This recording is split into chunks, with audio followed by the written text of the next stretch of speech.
Rebonjour et bienvenue à cette dernière vidéo sur les trois listes.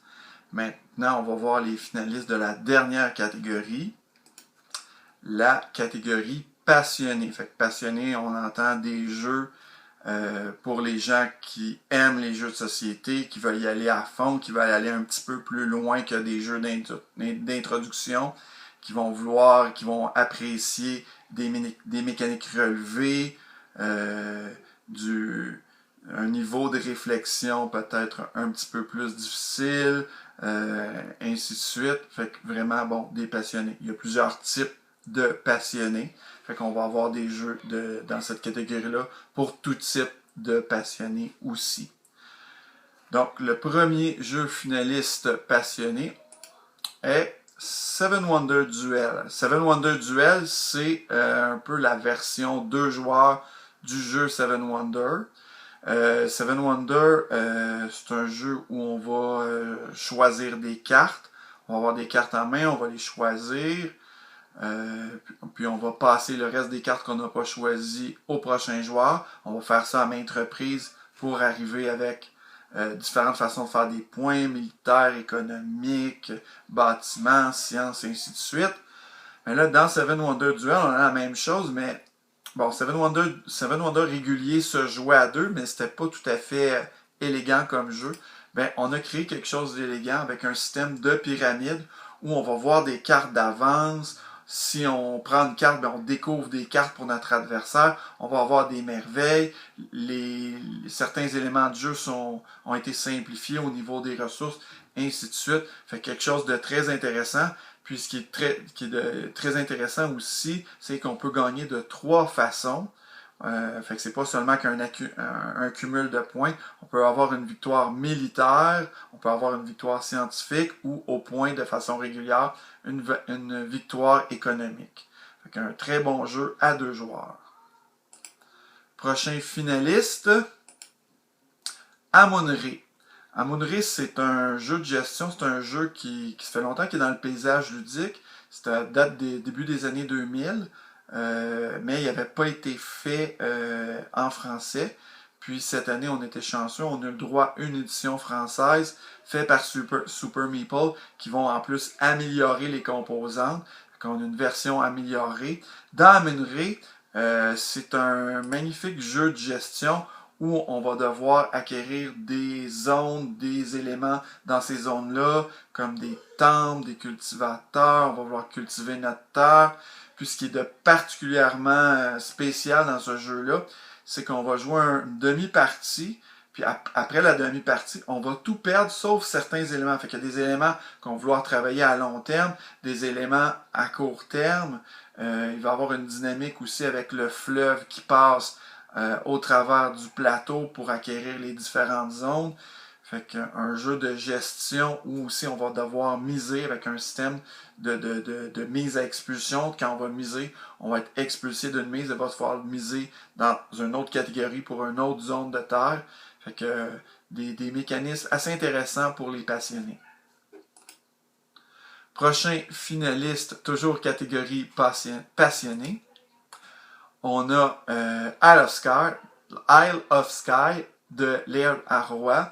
Isle of Skye, c'est un jeu qui va ressembler beaucoup à prime abord à Carcassonne.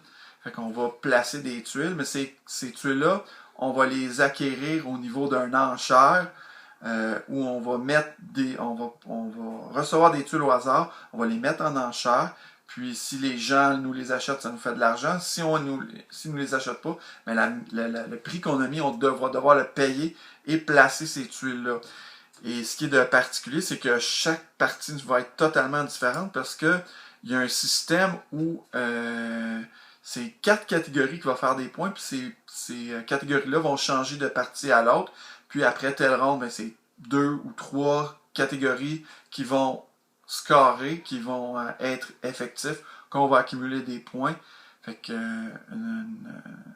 un jeu qui va se renouveler de partie en partie. Peut-être qu'à un moment donné, c'est les chemins, les bateaux, les forts, les connexions de zones de 3 de long, et ainsi de suite. Fait que c'est très, très, très variable. Puis l'agencement de ces 4 éléments-là vont donner des parties totalement différentes.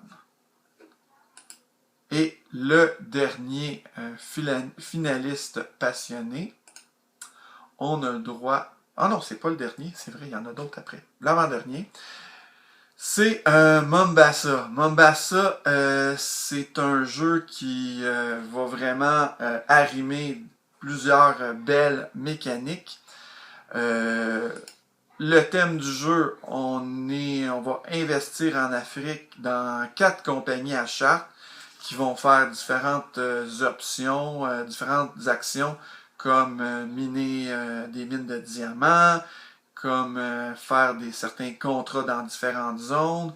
Fait que c'est un jeu où on a des cartes, on va placer nos cartes, puis à chaque fois qu'on va jouer nos cartes, ils vont aller dans 3 discards différentes, puis on va pouvoir en récupérer une à la fois. Fait qu'il y a un système de gestion comme ça. On va acheter des nouvelles cartes qu'on va aller chercher. Fait qu'un système un petit peu, pas du deck building, mais de la gestion de main des cartes qu'on va acheter. Puis les compagnies vont valoir différentes valeurs à la fin de la partie. On va avoir différentes actions qu'on va acquérir des compagnies, mais les compagnies vont pouvoir perdre la valeur, en gagner. Fait qu'on va pouvoir interagir sur ces compagnies-là en faisant monter leur valeur en même temps qu'on fait baisser celle d'un autre qui va avoir une grande influence. Fait que beaucoup d'interactions entre les joueurs, puis un beau mélange de toutes sortes de choses. Mombasa.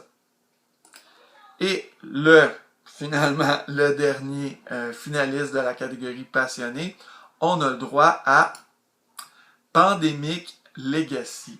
Fait que Pandemic Legacy, c'est un jeu qui, à prime abord, quand vous allez jouer la première partie, c'est la même chose que le jeu Pandémie. Le jeu Pandémie où on doit stopper 4 virus de créer des épidémies à travers la planète.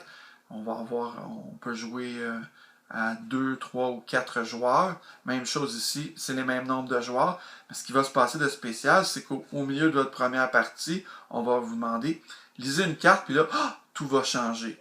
Votre plateau va changer. Votre plateau va changer aussi si jamais, oups, il y a une épidémie à New York, mais là, c'est plus difficile de se déplacer à New York, ainsi de suite. Puis là, vous avez des personnages, puis là, à la fin de la partie, vous êtes bon, on vous donne un avantage, ou vous pouvez avoir un centre de recherche permanent à Shanghai, ainsi de suite. Fait que de partie en partie, le système Legacy va nous permettre d'améliorer notre situation, mais aussi les mauvais coups vont persister de partie en partie, ce qui nous fait dans le fond un genre d'arc narratif où on va avoir un genre de campagne à travers l'ensemble des parties de ce jeu-là, okay? Qui va nous mener à une fin, un but, un genre d'histoire qu'on va vivre de partie en partie. C'est un jeu que j'avais mais que je n'ai plus parce que dans le fond, à chaque fois qu'on va jouer à une nouvelle partie, on va vraiment altérer les composantes du jeu. Le jeu, on va coller des collants, on va écrire des choses, tout ça. Ça paraît destructif. Peut-être que tu dis, ah, mais je veux pas ça, je veux un jeu de société qui va durer. Mais non, ça vaut la peine. Vous allez avoir de 12 à 24 parties mémorables. Puis ce qui va vous rester, ben, c'est le souvenir intéressant de l'expérience que vous avez vécue. Fait que ça boucle l'ensemble des vidéos. Je vous ai présenté dans cette capsule les 5 finalistes passionnés des 3 listes 2016. S'il y a quelque chose qui vous tente, sortez votre argent du portefeuille, allez acheter ou allez essayer dans différents clubs ludiques aussi. Des fois, c'est possible. Puis je vais vous souhaiter bonne partie.